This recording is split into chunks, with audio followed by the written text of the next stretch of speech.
तो ये सबसे पहला क्वेश्चन है जो होमवर्क में लास्ट डे दिए थे 5.2। इसमें लिखा है person normally weight 60 kg, 60 kg का आदमी है, stand on platform which oscillate up and down harmonically at frequency 2 per second। ये एक प्लेटफॉर्म है, इस पर एक आदमी है 60 kg का, ये हार्मोनिकली ऑसिलेट कर सकता है ऐसे, इसका ऑसिलेशन ऐसे हो रहा है 2 per second, फ्रीक्वेंसी 2 दिया है तो ओमेगा आप निकाल सकते हैं। ओमेगा होता है 2 pi f, मतलब 4 pi रेडियन पर सेकेंड, ये एंगुलर फ्रीक्वेंसी होगा। एम्पलीट्यूड 5 सेंटीमीटर, मतलब ये अगर मीन पोजीशन है इस प्लेटफॉर्म का तो इसका एम्पलीट्यूड है 5 सेंटीमीटर। ये टॉप मोस्ट पोजीशन होगा और ये सेकंड एक्सट्रीम पोजीशन होगा। इसको पॉजिटिव एक्सट्रीम कहते हैं और इसको नेगेटिव एक्सट्रीम कहते हैं। इस तरह से ये ऑसिलेट कर रहा है। ये एम्पलीट्यूड है 5 सेंटीमीटर, क्वेश्चन में दिया हुआ है।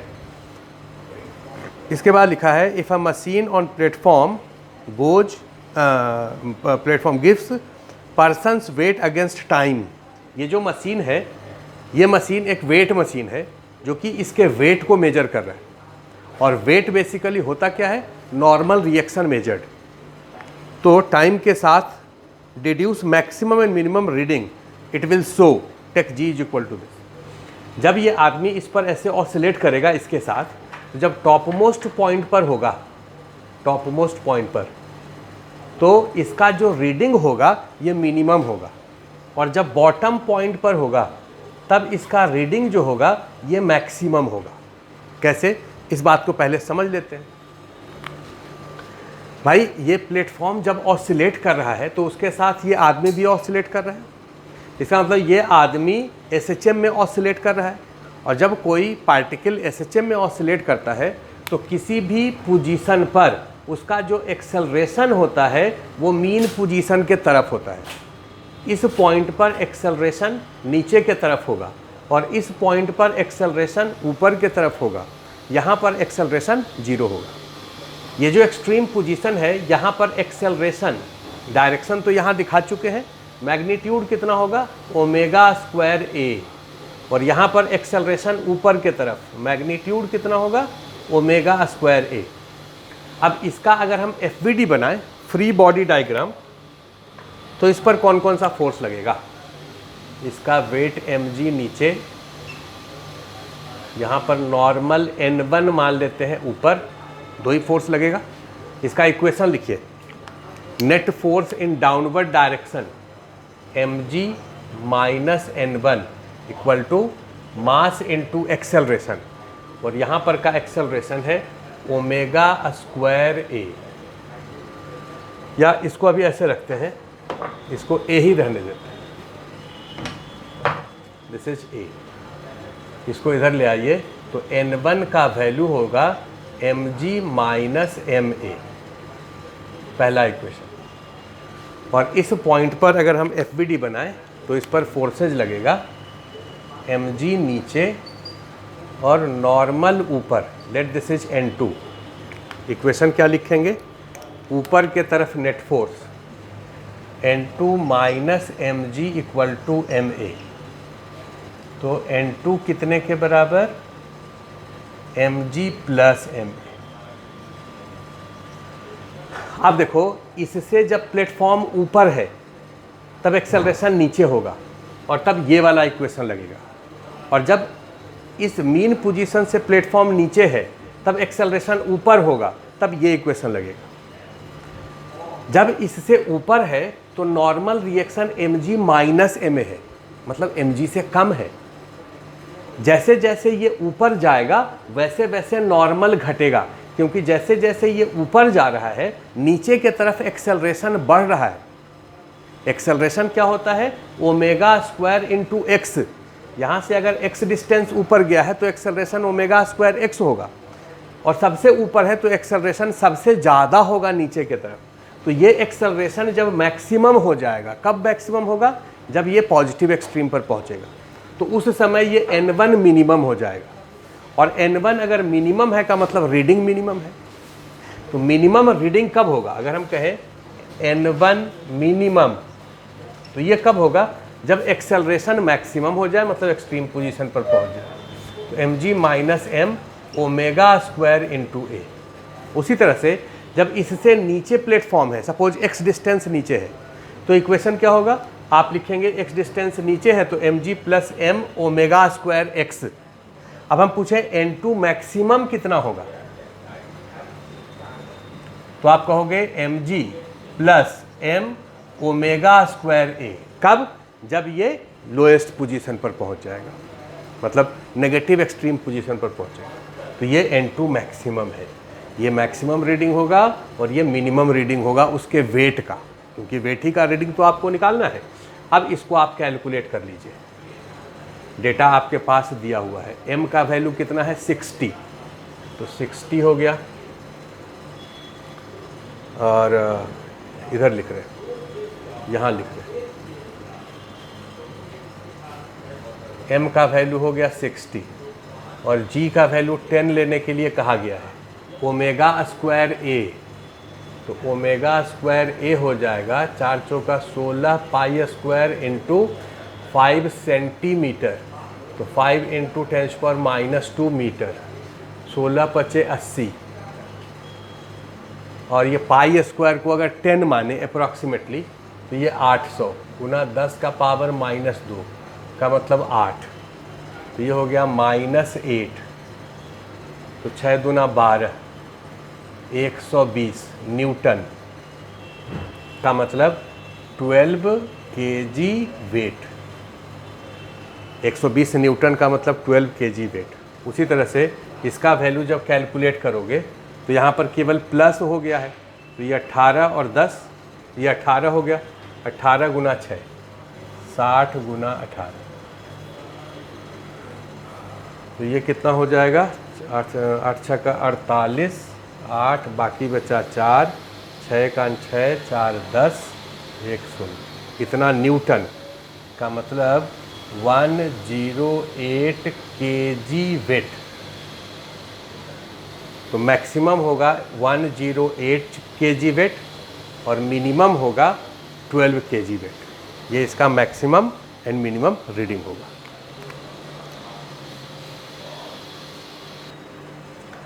इसी क्वेश्चन में एक पार्ट और ऐसे पूछा जा सकता है कि ये जो प्लेटफॉर्म है ये ऑसिलेट कर रहा है, तो इसके ऑसिलेशन का मैक्सिमम फ्रीक्वेंसी क्या होगा जिससे कि ये आदमी इसके प्लेटफॉर्म से लिफ्ट नहीं करे। यह आदमी इसके प्लेटफॉर्म से लिफ्ट नहीं करे। जरा एक्सपेरिमेंट करके दिखा रहे हैं। जैसे ये सपोज करो एक प्लेटफॉर्म है, यहाँ पर एक चीज़ रखा हुआ है कुछ भी, तो ये प्लेटफॉर्म अगर ऐसे ऑसिलेट करेगा तो एक पर्टिकुलर फ्रीक्वेंसी के साथ अगर ऑसिलेट कर रहा है तो ये इससे लिफ्ट नहीं कर रहा। लेकिन जैसे जैसे हम फ्रीक्वेंसी बढ़ाएंगे तो एक टाइम आएगा कि ये लिफ्ट कर जाएगा। जब ये फास्ट होगा तो ये लिफ्ट कर जाएगा इससे। तो मैक्सिमम फ्रीक्वेंसी क्या होगा ये निकालना है।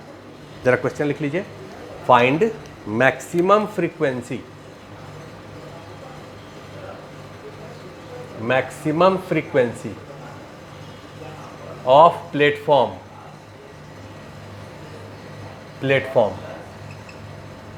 such that man does not leave the surface of platform। इसको लिखना है such that man does not leave the surface of platform। ये आदमी इस प्लेटफॉर्म को लीव नहीं करे, इसके लिए मैक्सिमम फ्रीक्वेंसी कितना होगा ये आपको बताना है। Maximum frequency. अब ये ज़रा सोच करके बताओ कि जब ये आदमी इस प्लेटफॉर्म पर ऑसिलेट कर रहा है तो लीव कहाँ करेगा? क्या इस मीन पोजीशन से नीचे लीव करेगा? कहोगे नहीं, क्योंकि जब मीन पोजीशन से नीचे होगा तो नॉर्मल रिएक्शन होगा mg प्लस ma के बराबर। नॉर्मल रिएक्शन जीरो नहीं हो सकता, क्योंकि mg प्लस ma दोनों का सम जीरो नहीं हो सकता। लेकिन मीन पोजीशन से जब ऊपर है किसी पोजीशन पर तो नॉर्मल रिएक्शन का वैल्यू mg माइनस ma होगा। तो इसके ऊपर जब किसी पोजीशन पर है तो नॉर्मल रिएक्शन होगा mg माइनस ma। अब ये नॉर्मल रिएक्शन सबसे कम कहाँ पर होगा? जहाँ पर एक्सेलरेशन सबसे ज़्यादा होगा। तो नॉर्मल रिएक्शन मिनिमम अगर पूछें इस पूरे मोशन के दौरान तो ये कितना होगा, तो कहोगे mg माइनस m। ए कब, जब ये एक्सट्रीम पोजीशन पर पहुंच जाए, मतलब ओमेगा स्क्वायर ए। यहाँ तक तो ठीक है। अब अगर यहाँ पर इस पोजीशन पर अगर ये आदमी लिफ्ट नहीं किया है, मतलब यहाँ पर अगर नॉर्मल रिएक्शन पॉजिटिव है तो बाकी सब जगह तो पॉजिटिव रहेगा ही। जहाँ पर नॉर्मल रिएक्शन सबसे कम है वो भी अगर पॉजिटिव है तो बाकी सब जगह पॉजिटिव रहेगा, उसके सरफेस से लिफ्ट नहीं करेगा। तो ये n मिनिमम को ग्रेटर देन 0 कर दीजिए, पॉजिटिव कर दीजिए। इसका मतलब mg minus m omega square a greater than 0। तो g greater than omega square a, g by A का under root greater than omega, और ओमेगा होता है 2 पाई एफ। तो g बाई ए का under root greater than 2 pi F, यानी f less than 1 by 2 pi g by A under root. अगर f का value इससे कम है, अगर इसका जो फ्रीक्वेंसी है ये अगर इससे कम है तो ये कंडीशन है लिफ्ट नहीं करने का। ऐसे कह सकते हैं condition for no lift, for no lift. तो फ्रीक्वेंसी इससे कम होना चाहिए। मैक्सिमम फ्रीक्वेंसी कितना होगा, तो 1 by 2 pi G by A under root. ये क्वेश्चन बड़ा फेमस क्वेश्चन है, फ्रिक्वेंटली पूछा जाता है। अगले क्वेश्चन पे आते हैं 5.3। इस क्वेश्चन में लिखा हुआ है कि a uniform horizontal plank is resting symmetrically in horizontal position on 2 cylindrical drum. ये 2 सिलिंड्रिकल ड्रम है, सिलेंडर है ऐसे, जो कि इस एक्सिस के अबाउट रोटेट कर रहा है अपोजिट डायरेक्शन में। इधर एंगुलर वेलोसिटी ओमेगा, इसका भी एंगुलर वेलोसिटी ओमेगा। मतलब ये एक किसी एक्सटर्नल सोर्स से लगा हुआ है और इस डायरेक्शन में कांस्टेंट ओमेगा से रोटेट कर रहा है, ये भी कांस्टेंट ओमेगा से रोटेट कर रहा है। इसके ऊपर ये एक प्लांक रखा है। ये प्लांक और सिलेंडर के बीच में फ्रिक्शन कोफिशिएंट म्यू है, ये दिया हुआ है। और ये दोनों सिलेंडर जो है ड्रम, उसके एक्सिस के बीच का डिस्टेंस ये 2L दिया हुआ है। अब तुमसे कहा जा रहा है कि इस प्लांक को आप स्लाइटली डिस्प्लेस कर दीजिए हॉरिजॉन्टली। साफ साफ लिखा है Planck is displace slightly from equilibrium position along its length and released so that perform simple harmonic motion, calculate time period of oscillation. इसको जब सिंपली थोड़ा सा स्लाइटली आप डिस्प्लेस कर देंगे तो ये ऑसिलेट करेगा। इसके ऑसिलेशन का टाइम पीरियड क्या होगा। तो ठीक है, इस पोजीशन पर ये प्लांक अभी इक्विलिब्रियम पोजीशन पर है। इस पर कौन कौन सा फोर्स लगेगा, तो आप कहोगे सर नॉर्मल ऊपर लगेगा, ठीक है, यहाँ पर नॉर्मल ऊपर लगेगा, mg नीचे लगेगा, फ्रिक्शन फोर्स यहाँ और यहाँ लगेगा। फ्रिक्शन किधर लगेगा, तो ये जो सिलेंडर है, इस सिलेंडर का जो पॉइंट है उसका वेलोसिटी इस डायरेक्शन में है, और ये तो स्टेशनरी है। ये क्या है, स्टेशनरी है। तो सिलेंडर पर ये फ्रिक्शन इधर लगाएगा और ये इस पर प्लांक पर फ्रिक्शन इधर लगाएगा। अब हम इसको स्लाइटली डिस्प्लेस कर दिए, सपोज यहाँ तक ले आए, ये स्लाइटली डिस्प्लेस किए x डिस्टेंस से। अब रेड से हम ये प्लांक को दिखाएं। इस रेड वाले पोजीशन पर इस प्लांक का FVD कैसे बनाएंगे। अगर इस प्लांक को x डिस्टेंस इधर मूव किए हैं तो शुरू में जो प्लांक का सेंटर ये था, अब ये सेंटर भी x डिस्टेंस मूव कर जाएगा। प्लांक का सेंटर अब ये हो जाएगा mg, यहाँ पर लगेगा। हम FVD बना रहे हैं प्लांक का। बाकी फोर्सेज में एक नॉर्मल यहाँ लगेगा जो कि ये लगाएगा, लेट दिस इज N2, और एक नॉर्मल यहाँ लगेगा जो ये लगाएगा, लेट दिस इज N1। अब ये N1 N2 बराबर नहीं होगा। जैसे जैसे मास उधर शिफ्ट हो रहा है वैसे वैसे इस पर वेट बढ़ेगा और इस पर वेट घटेगा। तो नॉर्मल रिएक्शन को चेंज कर दिए। यहाँ पर जो फ्रिक्शन लगेगा, भाई ये जो बॉडी है ये इधर के तरफ जा रहा है और ये इधर के तरफ मूव कर रहा है, तो इसका जो पॉइंट है उसका वेलोसिटी तो इधर है, तो इस पर फ्रिक्शन इधर लगेगा और ये इस पर फ्रिक्शन इधर लगाएगा। This friction is F2 max. Max क्यों? क्योंकि स्लिप हो रहा है। ये जब इधर जा रहा है और ये इधर जा रहा है तो दोनों के बीच में तो स्लिपिंग हो रहा है। उसी तरह से ये जो इस पर इधर लगेगा और ये यहाँ पर फ्रिक्शन इधर के तरफ लगेगा। This is F1 max. F1 max क्योंकि जब इसको आप इधर के तरफ भेजे हो इस पोजीशन पर और ये इस डायरेक्शन में जा रहा है, तो ये जो ड्रम है, हम ऐसा मान रहे हैं कि ड्रम का एंगुलर वेलोसिटी जो है वो ज़्यादा है क्योंकि ड्रम तेज़ी से घूम रहा है और ये तो धीरे धीरे ऑसिलेट कर रहा है। स्लाइट ऑसिलेशन का मतलब ही यही है।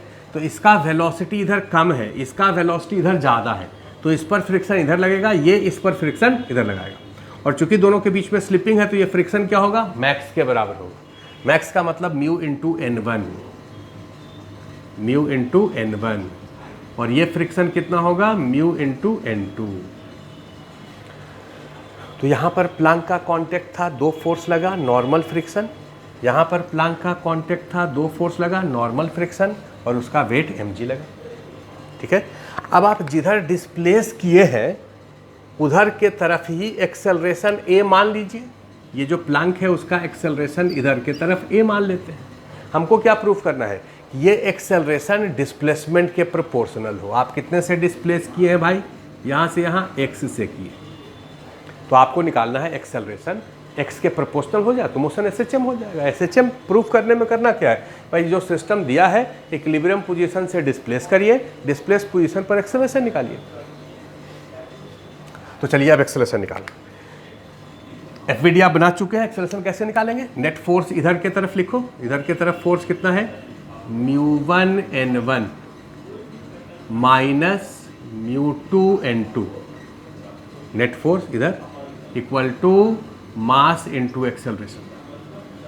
अब चूंकि N1 का वैल्यू कम है और N2 का वैल्यू ज़्यादा है तो ये टर्म नेगेटिव होगा, एक्सेलरेशन नेगेटिव आएगा। N1 N2 का वैल्यू यहाँ पर x के टर्म में हम लोग रखेंगे। कैसे रखेंगे? सोचिए, ये जो प्लांक है वो तो ऐसे मूव कर रहा है, इसके अबाउट अगर टॉर्क निकालें तो क्लॉकवाइज टॉर्क और एंटी क्लॉकवाइज टॉर्क बराबर होगा, क्योंकि इस पॉइंट के अबाउट ये प्लांक इधर या इधर तो घूम नहीं रहा है, ये प्लांक तो ऐसे हॉरिजॉन्टली मूव कर रहा है। तो इसके अबाउट टॉर्क निकाल रहे हैं, ए पॉइंट के अबाउट। बोलो, N1 के कारण टॉर्क 0, F1 के कारण टॉर्क 0, mg के कारण टॉर्क, दिस mg इंटू ये डिस्टेंस।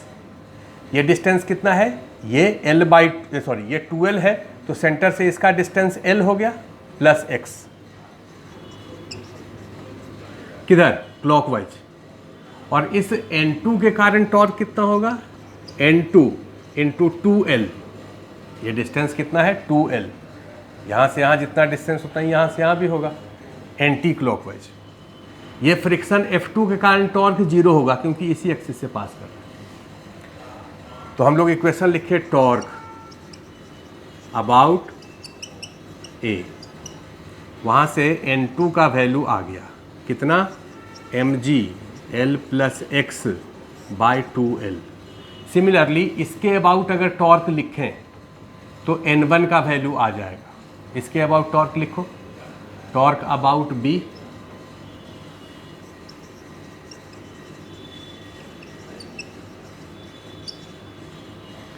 इसके अबाउट टॉर्क लिखिए। तो mg के कारण टॉर्क कितना होगा? mg इंटू ये डिस्टेंस, तो सेंटर से इसका डिस्टेंस l है, l माइनस एक्स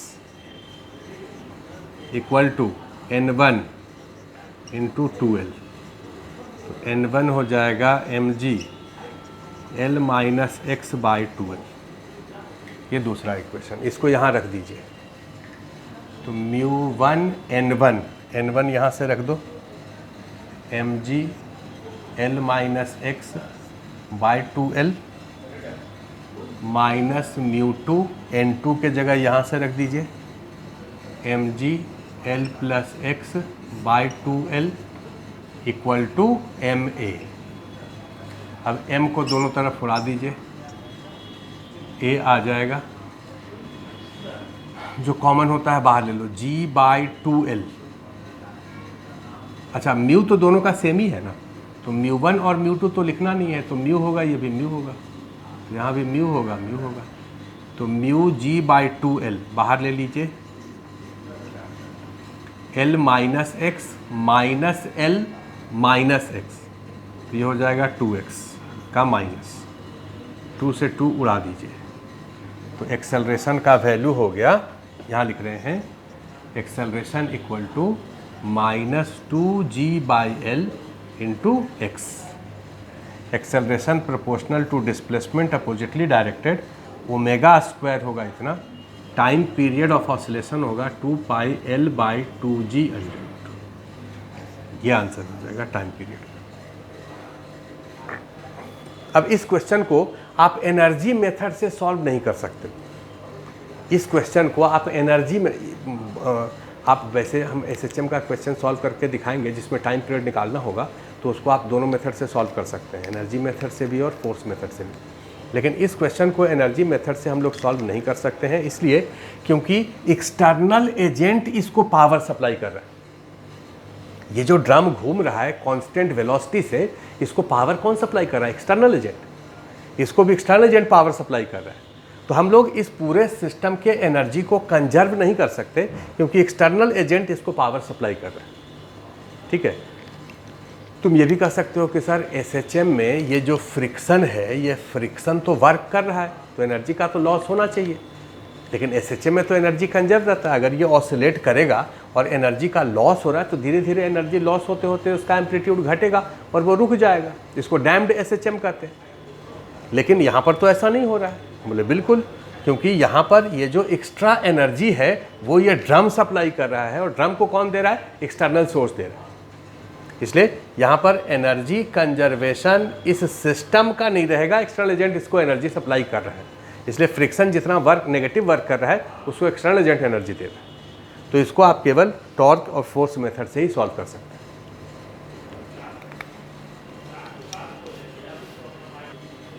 अगले क्वेश्चन पे आते हैं, क्वेश्चन नंबर 4। इसमें लिखा है a solid cylinder is attached to massless spring so that it can roll without slipping along horizontal surface. ये एक सिलेंडर है, ऐसे मान लीजिए ये सिलेंडर है और इसके सेंटर से एक स्प्रिंग कनेक्टेड है। स्प्रिंग कांस्टेंट क्या है? सिलेंडर का मास m, रेडियस r है, और ये जो स्प्रिंग है, ये स्प्रिंग, ये सिलेंडर ऐसे रोल कर रहा है, रोल करता हुआ ऑसिलेट कर रहा है। ये सिलेंडर ऐसे रोल नहीं कर रहा है। अगर ऐसे रोल करे तब तो स्प्रिंग मास सिस्टम हो जाए। तो स्प्रिंग मास सिस्टम में स्लिपिंग होता है। यहाँ पर कह रहा है कि ये सिलेंडर ऐसे रोल कर रहा है, मतलब ये स्प्रिंग जब इधर आएगा तो ऐसे जाएगा, फिर ऐसे। तो जब रोलिंग होता है तो ये फ्रिक्शन तो लगता है यहाँ। तो रोलिंग में आपको समझाए हैं कि रोलिंग में फ्रिक्शन जो है वो तो इस पर लगेगा, लेकिन वो फ्रिक्शन स्टैटिक फ्रिक्शन होगा और वो वर्क नहीं करेगा। पिछले केस में रोलिंग नहीं हो रहा था, पिछले केस में सिलेंडर ऐसे घूम रहा था और प्लंक ऐसे उस पर स्लिप कर रहा था, तो वहाँ पर रोलिंग नहीं था, वहाँ पर फ्रिक्शन मैक्सिमम के बराबर था, वहाँ पर फ्रिक्शन वर्क कर रहा था। स्लाइडिंग फ्रिक्शन वर्क करता है और वो भी नेगेटिव वर्क करता है हमेशा। मीन्स हमेशा नहीं कहेंगे, फ्रेम के चेंज करने से तो चेंज करेगा, लेकिन स्लाइडिंग फ्रिक्शन वर्क करता है। ये स्टैटिक फ्रिक्शन जो है वो वर्क नहीं करेगा। आपको इसका ऑसिलेशन का टाइम पीरियड निकालना है। अब इसको देखो टाइम पीरियड कैसे निकालना। आप क्या करिए, ये जो सिलेंडर है, ये सिलेंडर का इक्विलिब्रियम पोजीशन ये है, क्योंकि यहाँ पर नॉर्मल ऊपर लग रहा है, mg नीचे लग रहा है, फ्रिक्शन नहीं लगेगा, रुका हुआ है, स्प्रिंग फोर्स नहीं लगेगा क्योंकि स्प्रिंग नेचुरल लेंथ पर है। यहाँ से इसको आप स्लाइटली आगे कर दीजिए। ये सिलेंडर सपोज करो यहाँ पहुँच गया, लेकिन यहाँ पर ये सिलेंडर ऐसे स्लिप करके नहीं पहुँचा है, यहाँ पर ये सिलेंडर इस तरह से रोल करके पहुँचा है। इस पोजीशन पर जब सिलेंडर पहुँच गया तो इसका FBD बनाइए, फ्री बॉडी डायग्राम। कौन कौन सा फोर्स लगेगा? इसका वेट mg नीचे, नॉर्मल ऊपर, और फ्रिक्शन किधर लगेगा? ये क्वेश्चन है, ये रोलिंग का क्वेश्चन है कि फ्रिक्शन किधर लगेगा। वैसे तो रोलिंग में हम आपको समझाए थे कि फ्रिक्शन का डायरेक्शन आप कोई भी ले लो, उसका वैल्यू अगर प्लस आए मतलब जो आप लिए हैं सही है, माइनस आए मतलब डायरेक्शन अपोजिट है। लेकिन डायरेक्ट आप देख करके बता सकते हो कि फ्रिक्शन किधर लगेगा।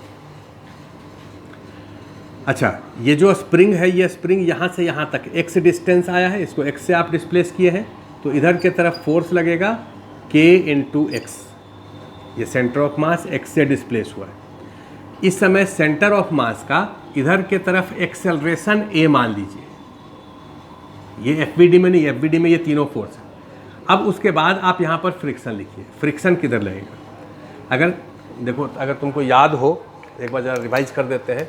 आपको ये समझाए थे और पूरा एक क्लास लिए थे इसमें कि अगर एक कोई भी सिलेंडर है और आप यहाँ पर अगर एक्सटर्नल फोर्स इधर लगाते हो तो फ्रिक्शन फोर्स जो है वो इधर लगेगा। जैसे जैसे इस एक्सटर्नल फोर्स का पोजीशन बढ़ाते हैं, यहाँ कर दें, यहाँ कर दें, यहाँ कर दें, वैसे वैसे ये फ्रिक्शन फोर्स का मैग्नीट्यूड घटेगा और एक पोजीशन आएगा सिलेंडर के केस में आएगा r/2, सॉलिड स्फीयर के केस में आएगा 2r/5, जहाँ पर ये फ्रिक्शन 0 हो जाएगा। और उससे भी ऊपर अगर एक्सटर्नल फोर्स लगाएंगे तब फ्रिक्शन इस डायरेक्शन में हो जाएगा। यहाँ पर भी लगाएंगे तो फ्रिक्शन इधर लगेगा। तो टॉप मोस्ट पॉइंट पर फोर्स लगाएंगे तो फ्रिक्शन उसी डायरेक्शन में होगा। यहाँ पर एक्सटर्नल एजेंट फोर्स सेंटर पर इधर लगा रहा है तो यहाँ फ्रिक्शन का डायरेक्शन इधर होना चाहिए। अगर हम केवल ये क्वेश्चन रोटेशन में पूछते कि फ्रिक्शन किधर लगेगा तो आंसर इधर होगा। अब देखो, फ्रिक्शन आप कैलकुलेट करोगे तो फ्रिक्शन इधर ही आएगा, मतलब पॉजिटिव आएगा। तो चलिए इसका FBD बना लिए। अब हम लोगों को एक्सेलरेशन निकालना है। तो एक्सेलरेशन निकालने के लिए तुमको क्या सिखाए थे? दो तरीका सिखाए थे। एक तो सिखाए थे इंस्टेंटेनियस एक्सिस ऑफ के अबाउट केबल रोटेशन होता है, या ट्रांसलेशन एंड रोटेशन, दोनों का इक्वेशन लिखिए। तो लिखो इक्वेशन, इसका इस डायरेक्शन में नेट फोर्स बोलो कितना, तो कहोगे F minus KX is equal to MA। अब इस F का वैल्यू हम लोगों को निकालना है। F का वैल्यू कैसे निकालेंगे? टॉर्क इक्वेशन से। इसके अबाउट टॉर्क, अगर इसका एंगुलर वेलोसिटी अल्फ़ा मान लें, सॉरी एंगुलर एक्सेलरेशन अल्फ़ा मान लें, तो इसके अबाउट टॉर्क निकालो। नॉर्मल mg kx के कारण टॉर्क कितना हो गया? 0। फ्रिक्शन के कारण टॉर्क कितना होगा? F इंटू आर, इधर के तरफ। आप ही बताओ कि अगर ये सिलेंडर रोल कर रहा है और इसका एक्सेलरेशन अगर इस डायरेक्शन में है तो रोटेशन किधर होना चाहिए? क्लॉकवाइज डायरेक्शन में। और रोलिंग का कंडीशन क्या होगा कि पॉइंट ऑफ कांटेक्ट पर स्लिपिंग नहीं हो। इसका मतलब इधर के तरफ एक्सेलरेशन जो होगा वो क्लॉकवाइज डायरेक्शन में अल्फा इंटू आर के बराबर होगा। ये कंडीशन ऑफ रोलिंग होगा। तो चूंकि एक्सेलरेशन इधर माने थे इसलिए अल्फा क्लॉकवाइज माने। तो क्लॉकवाइज डायरेक्शन में टॉर्क कितना लगेगा? कहोगे फ्रिक्शन के कारण होगा F इंटू आर का माइनस। माइनस क्यों? क्योंकि इसके कारण टॉर्क इधर है, इधर के तरफ माइनस होगा। This is equal to I alpha. इसके अबाउट आई कितना हो गया? Half mr² into alpha. Alpha कितने के बराबर? A/r। तो ये r, ये r, ये r, ये r कैंसिल। तो यहाँ से F का वैल्यू कितना हो गया? हाफ ma, सॉरी F का वैल्यू हो गया माइनस हाफ ma। इसको यहाँ रख दीजिए। तो minus half ma minus KX is equal to MA। इसको इधर ले जाइए। तो minus KX is equal to 3/2 MA। A is equal to minus 2K/3M into X. इसका सेंटर ऑफ मास का एक्सेलरेशन x के प्रोपोर्शनल है, मतलब सेंटर ऑफ मास के डिस्प्लेसमेंट के प्रोपोर्शनल है एंड अपोजिटली डायरेक्टेड है। ये ओमेगा² होगा, टाइम पीरियड 2π/ओमेगा 3m/2k अंडर। तो इसको आप ऐसे सॉल्व कर सकते हैं। इसको एक और मेथड से अगर आप सॉल्व करना चाहें, जैसे यहाँ पर हम 2-3 इक्वेशन लिखे ना, डायरेक्ट A का वैल्यू निकालना आपको सिखाए थे। देखो सेकेंड मेथड। अब बेसिकली जो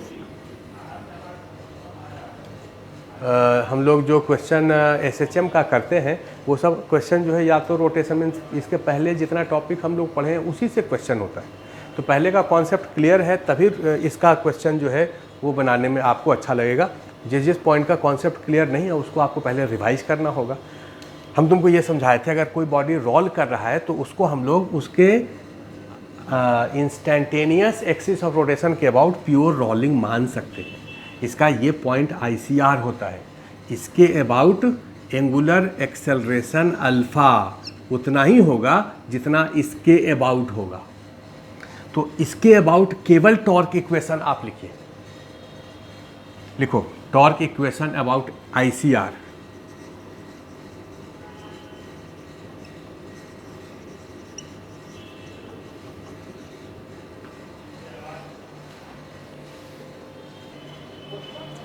तो इस पॉइंट के अबाउट टॉर्क इक्वेशन लिख रहे हैं, लिखो इसके अबाउट टॉर्क इक्वेशन mg के कारण 0, f के कारण 0, नॉर्मल के कारण 0, kx के कारण kx into r, direction anti clockwise, लेकिन आपको लिखना किधर है, क्लॉकवाइज, तो minus is equal to I alpha. इसके अबाउट आई, इसके अबाउट आई होगा, इसके अबाउट आई प्लस mr², इसके अबाउट आई होता है half mr² plus mr² into alpha, और इसके अबाउट अल्फ़ा कितना होगा a/r, क्योंकि रोलिंग का कंडीशन है। तो अल्फ़ा को लिख दीजिए a/r। देखो एक लाइन में आंसर आ गया। यहाँ से ये r² ये r कैंसिल हो गया, 3/2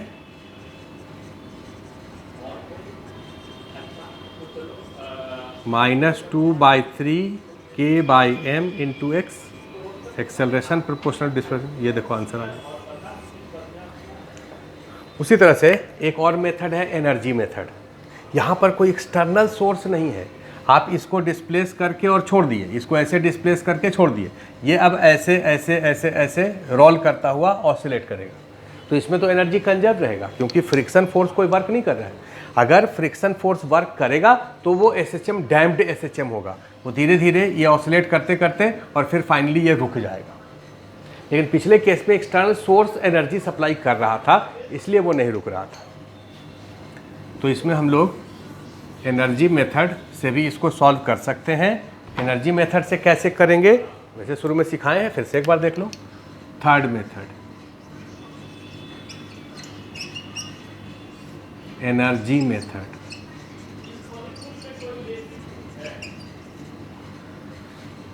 इस पोजीशन पर इसका वेलोसिटी v मान लेते हैं और एंगुलर वेलोसिटी ओमेगा मान लेते हैं। जब इसको आप x से डिस्प्लेस किए हैं तो उस समय इसका linear velocity v, angular velocity omega मान लेते हैं। अब टोटल एनर्जी लिखिए इस पूरे सिस्टम का, kinetic energy plus potential energy. इसका kinetic energy half mv² plus half i omega, kinetic energy हो गया। और स्प्रिंग का पोटेंशियल एनर्जी हाफ kx², क्योंकि स्प्रिंग x से इलोंगेटेड है इसलिए हाफ kx²। अगला लाइन देखो, हाफ mv² रहने दो, हाफ i इसके अबाउट हाफ mr² इंटू ओमेगा², तो ओमेगा v/r, रोलिंग का condition, v²/r² plus half kx²। This energy is how much?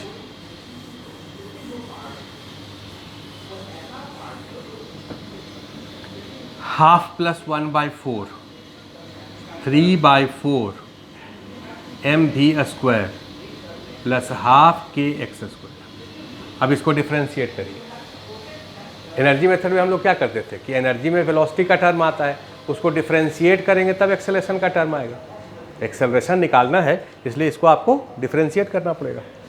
बोलो, इसका डिफ्रेंशिएशन 0, इसका डिफ्रेंशिएशन 3/4 m v² का 2v dv/dt, इसका हाफ kx² का 2x dx/dt। ये 2 से कट गया 2, तो 3/2 m। अच्छा देखो यहाँ पर ये v और ये dx/dt कैंसिल हो गया, तो dv/dt, और यहाँ 2 से 2 कैंसिल, kx को इधर कर दीजिए तो minus kx, -2kx/3m equal to dv/dt का मतलब acceleration, acceleration proportional to displacement oppositely directed, same equation. तो आप ऐसे भी सॉल्व कर सकते हैं।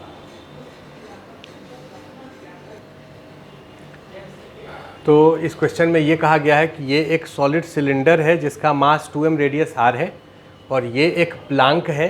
प्लांक मतलब समझते हो ना, प्लांक का मतलब कोई भी एक पट्टी होगा ऐसे इसके ऊपर, जिसका मास m है, और ये हॉरिजॉन्टल डायरेक्शन में ऑसिलेट कर सकता है। इसका स्प्रिंग कांस्टेंट K है, ये हॉरिजॉन्टल सरफेस है और ये वर्टिकल वॉल है। क्वेश्चन ये है, ये कैसे सिस्टम ऑसिलेट करेगा इसके बारे में आप समझ सकते हैं। जैसे प्लांक ऐसे रखा है, ये सिलेंडर ऐसे रखा है और प्लांक इसके ऊपर है और ये ऐसे ऐसे ऑसिलेट कर रहा है, तो इसके ऑसिलेशन का टाइम पीरियड कितना होगा ये निकालना है। तो अब देखो क्वेश्चन में साफ साफ लिखा है कि यहाँ पर भी स्लिपिंग नहीं हो रहा है, यहाँ पर भी स्लिपिंग नहीं हो रहा है। इसका मतलब प्लांक जो ऑसिलेट कर रहा है ऐसे ऐसे, तो दोनों पॉइंट पर स्लिपिंग नहीं हो रहा है, टॉप मोस्ट पर भी और बॉटम पर भी। इसका मतलब फ्रिक्शन दोनों जगह स्टैटिक है, और जब फ्रिक्शन स्टैटिक होगा तो वो वर्क नहीं करेगा। इसका मतलब एनर्जी कंजर्व रहेगा। दोनों तरीके से इसको सॉल्व कर सकते हो। तो ठीक है, हम क्या करते हैं, इसको थोड़ा सा डिस्प्लेस कर देते हैं इक्विलिब्रियम पोजीशन से। इस इक्विलिब्रियम पोजीशन से इसको थोड़ा सा डिस्प्लेस कर दीजिए ऐसे। ये प्लांक यहाँ चला आया, ये प्लांक को हम यहाँ से यहाँ कर,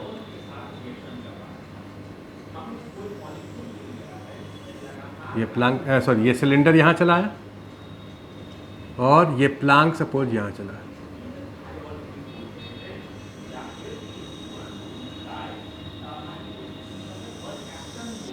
ये स्प्रिंग इलोंगेट हो गया। ये यहाँ से यहाँ तक x डिस्टेंस मूव किया है,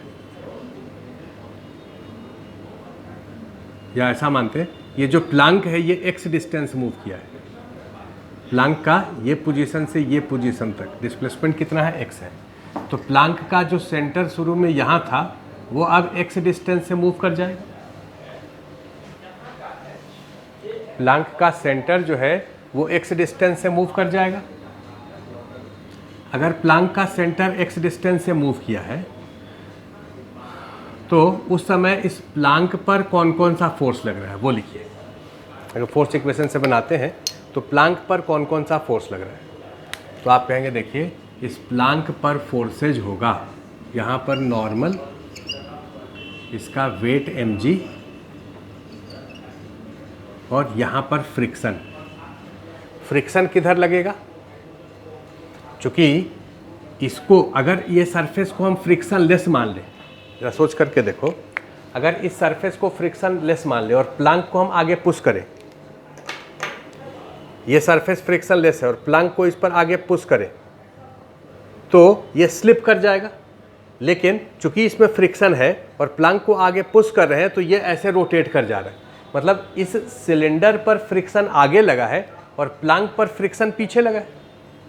सिलेंडर पर आगे लगा है तब तो ये ऐसे रोटेट कर गया, तो इस पर अगर आगे लगा है तो इस प्लांक पर फ्रिक्शन किधर लगेगा, पीछे लगेगा।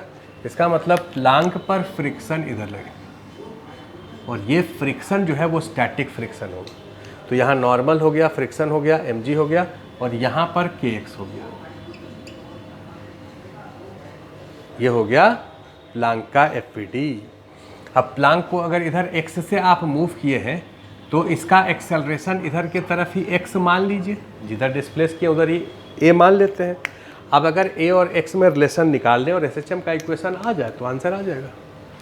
तो चलिए इसका इक्वेशन लिखिए, इधर की तरफ इस डायरेक्शन में -f minus kx is equal to इसका मास m इंटू a। इस f को x के टर्म में लिखना है। वो कैसे लिखेंगे, इस सिलेंडर के FVD से। सिलेंडर को हम अलग से देखो यहाँ दिखा रहे हैं, इस सिलेंडर को यहाँ दिखाया। इस पर फोर्सेस को लिखिए, कौन कौन सा फोर्स।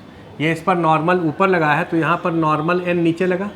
ये इस पर फ्रिक्शन इधर लगा है तो इस पर फ्रिक्शन इधर लगा। यहाँ पर कांटेक्ट था तो दो फोर्स लगा दिए। यहाँ पर लिखिए, यहाँ पर नॉर्मल ऊपर होगा n1, नॉर्मल चेंज होगा। यहाँ पर फ्रिक्शन किधर होगा, डायरेक्शन आप डायरेक्ट बता सकते हैं। ये देखो ये एक सिलेंडर है, फोर्स इधर लगा है तो फ्रिक्शन इधर लगेगा। दिस इज F1 मान लेते हैं। तो यहाँ पर नॉर्मल फ्रिक्शन, यहाँ नॉर्मल फ्रिक्शन हो गया। इसका वेट यहाँ पर कितना 2 mg, बस इतना ही फोर्स लगेगा, दो जगह कांटेक्ट है तो 4 फोर्स हो गया, एक वेट mg हो गया। अच्छा, इसका एक्सेलरेशन अगर a है तो इसका एक्सेलरेशन इधर के तरफ कितना होगा, a/2 होगा। अगर इसका एक्सेलरेशन a है तो इसका एक्सेलरेशन कितना होगा, a/2 होगा। कैसे? ये बात आपको रोटेशन में समझाए थे कि देखो, अगर ये एक सिलेंडर है और इस सिलेंडर के इस पॉइंट का वेलोसिटी अगर v है तो इस पॉइंट का वेलोसिटी 2v होगा और इस पॉइंट का वेलोसिटी 0 होगा। टॉप मोस्ट पॉइंट का वेलोसिटी सेंटर के रिस्पेक्ट में डबल होता है। अगर इस पॉइंट का वेलोसिटी निकालना है तो √2v होगा। एक्सेलरेशन की बात अगर करें, इसका एक्सेलरेशन अगर a है तो इस पॉइंट का इधर एक्सेलरेशन 2a होगा। वेलोसिटी डबल है तो एक्सेलरेशन क्या होगा, डबल होगा। तो इस पॉइंट का एक्सेलरेशन, अच्छा, तो ये टॉप मोस्ट पॉइंट का एक्सेलरेशन a है, क्योंकि टॉप मोस्ट पॉइंट का उतना ही एक्सेलरेशन होगा जितना इस प्लांक का होगा।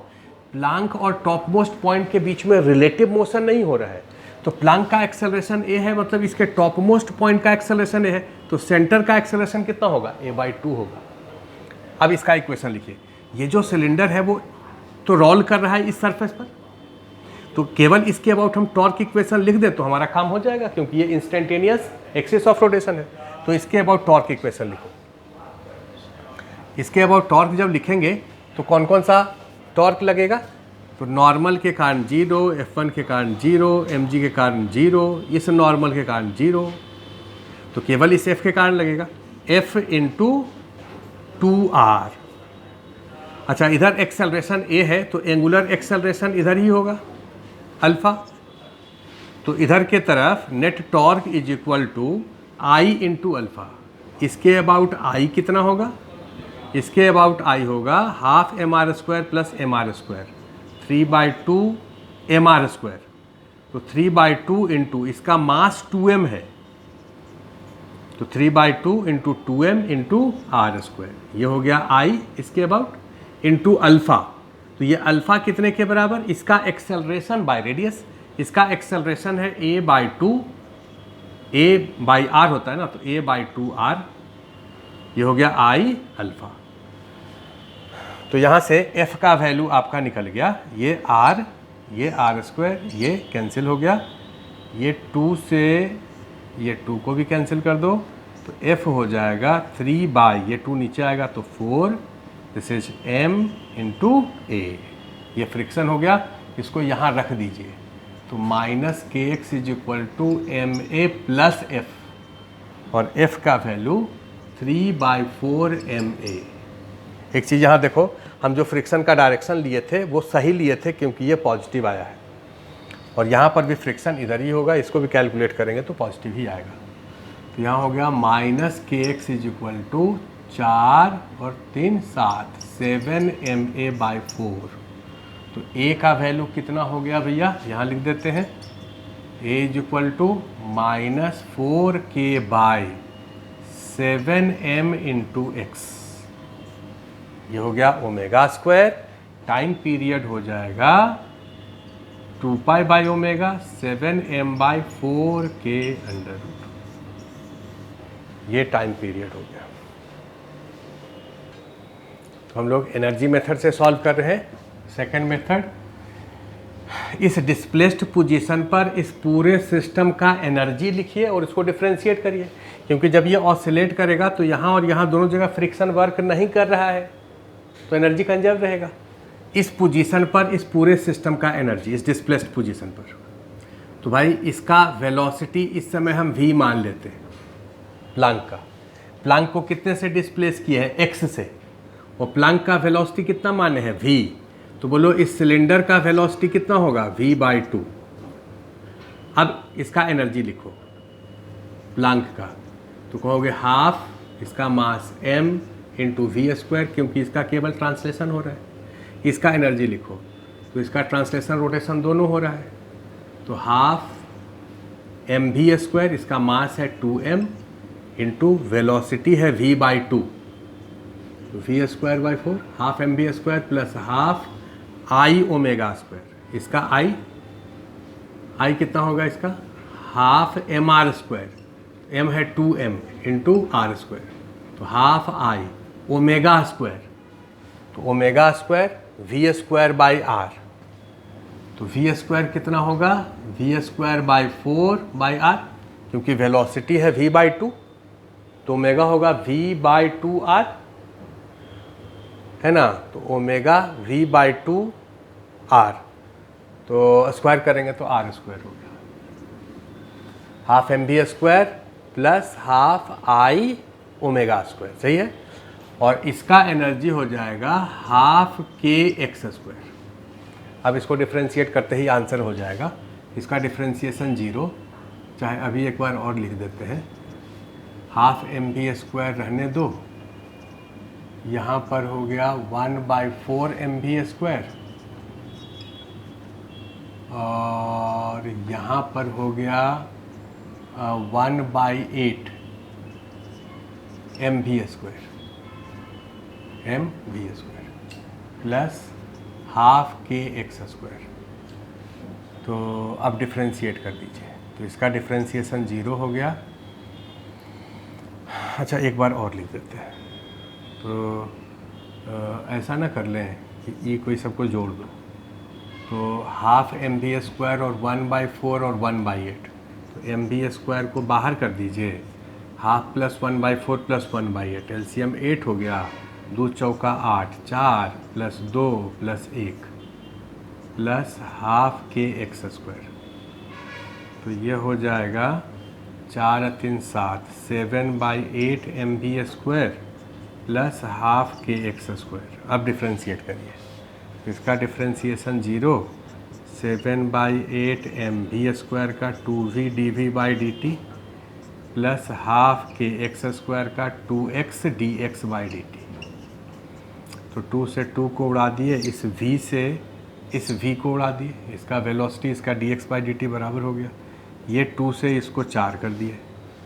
अब इसको रहने दीजिए, इसको इधर ले आइए, तो माइनस के एक्स हो गया, और इधर आ जाएगा तो 4/7m equal to D V by D T. देखो सेम आंसर आ गया जितना पहले आया था, है ना जी, x के प्रोपोर्शनल हो गया, तो टाइम